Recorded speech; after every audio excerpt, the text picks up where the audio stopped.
Alright, what's going on everybody, it's Liam here and welcome to today's video on the channel. And in today's video we'll be talking about the massive buffs that Storm and Fire got in Test Realm 160 update. As you can see here, I have all the gear. If you want to get the gear and you have access to Test Realm, simply just go to the commons and talk to the DCS guy and he will sell you the gear for like 100 gold or something per piece.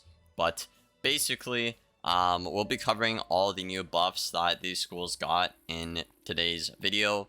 Now, these schools got buffs because, you know, objectively speaking, in Live Realm, Fire and Storm were like the two lowest, win rate schools, and they just did not really have good stats or a lot of utility going for them.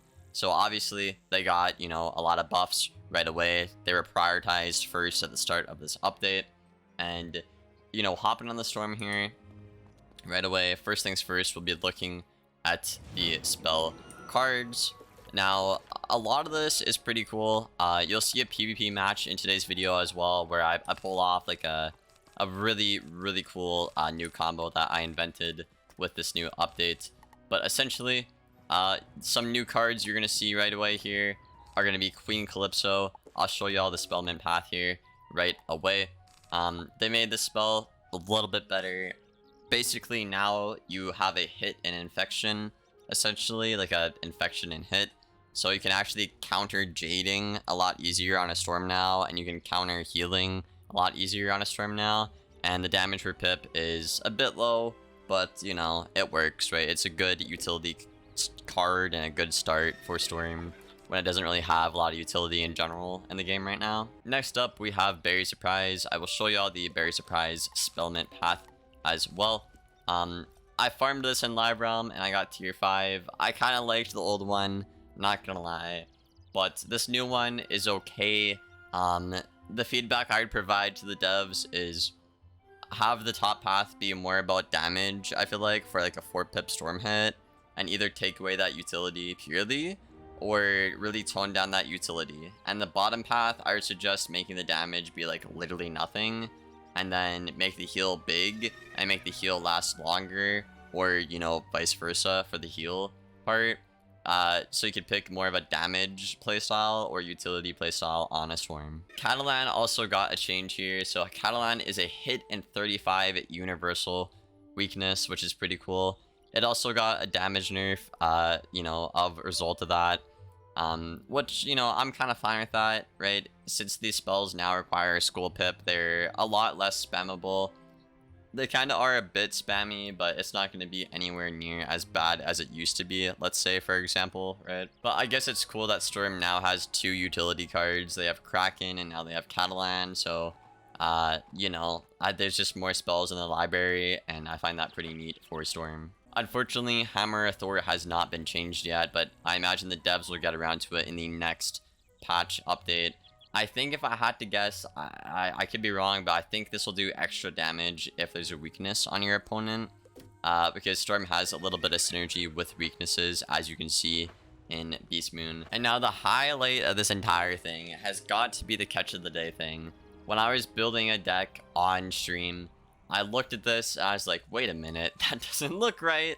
That doesn't look right, but this spell is absolutely insane. And the best part about it is it follows Storm's school identity, right? It is the exact same damage per pip.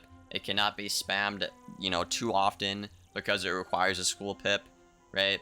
And it allows you to really build up tempo on a Storm. In today's video, you'll see me send a catch of the day into like a Stormwing under a bubble, and the amount of pressure I have on my opponent is absolutely insane when you consider how much damage Storm has now.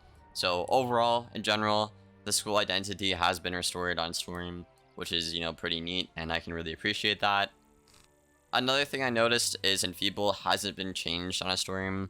It seems like they're going through literally all the spells, which is interesting. I wonder if they'll leave Enfeeble or take it out. I'm not really sure, honestly. Maybe they'll look at that in a future update, but that's basically everything for Storm. And another thing I want to reiterate here is Pierce enchants are banned, whether you're training them, right? Like I have it here, it's banned, and TC Pierce enchants are banned as well. I'm not sure if pets work at all. It's probably not worth running a pet in general for that, I feel like. But pet item cards still could be around, but I figured I would cover that in this video. So hopping on the fire here, fire got way more buffs than storm, but the fire audit essentially is complete. Now, you fire mains, I'm just gonna be honest, y'all. Y'all have been waiting for this, and it is finally here. We're just gonna get into it right away. Really, I can't really. It's just amazing. So Firecat got buffed to being 1 pip, hit and detonate, which is the first thing. So it's more accessible for, you know, other schools, and Fire can pip conserve that, and also build up tempo now, which is pretty cool. Also, Krampus got a flat out damage buff, essentially. Obviously, the Brimstone audit we saw from, you know, Ratbeard's stream, just a very minor change. Fire Elf got an audit as well, as you can see here. You get a 3-round damage over time, and then you clear a shield for another 3-round damage over time. So essentially, if you're playing in ice and you have max pips, for example, you can literally elf, you know, have, you know, turns of tempo with overtime pressure, and immediately set up your Scion now as a fire off of 1 round, off of 1 elf. So it's really cracked. Nautilus Unleash also got changed. I will show you guys that here. You can actually push fire traps now and put a protected overtime on your opponent, which is pretty cool. Or you can steal a blade and do flat damage, up to you. Blast Off is now a protected overtime. It's literally the same thing, but the shad gets protected. Again, pretty cool to see that the devs are listening to the community on this one. I think I suggested this, I think in like Ratbeard's DM or something like that, or in a video. So pretty cool to see that come to Live Realm. S'more got a bit of a damage nerf, and we'll check that out here in a minute in the Spellments tab. FFA got an audit as well. It doesn't do flat damage anymore. It's a protected overtime that lasts 5 rounds, but you do get a 20 fuel, which is pretty good. You can combo with that fuel, obviously, or let your overtime do a lot. Raging Bull is a, you know, an AoE. I think it's an AoE now. I'm not sure if it's an AoE actually anymore, but it's a hit and detonate. But if you detonate, you get 25% extra bonus damage. So I think the new meta for fire is going to be the Salamander, obviously, for the protected overtime, good damage. And then if you can bull to detonate that and do 25% more on that Mander, I think that's really cool in my opinion. That's everything fire got in terms of like shads and stuff like that. We'll look at the other spellment paths here. Obviously, S'more does not have 6 or 7 pips anymore. So fire is not... It still has like damage and pierce, but it's not as much of a DPB school as Storm is now, which again really solidifies school identity just through the game. If you go top paths more, you get more damage, and you get a 40 overtime fuel, I believe, so you can still set up that Jin, still be pip efficient on a fire with trap stack, for example, right?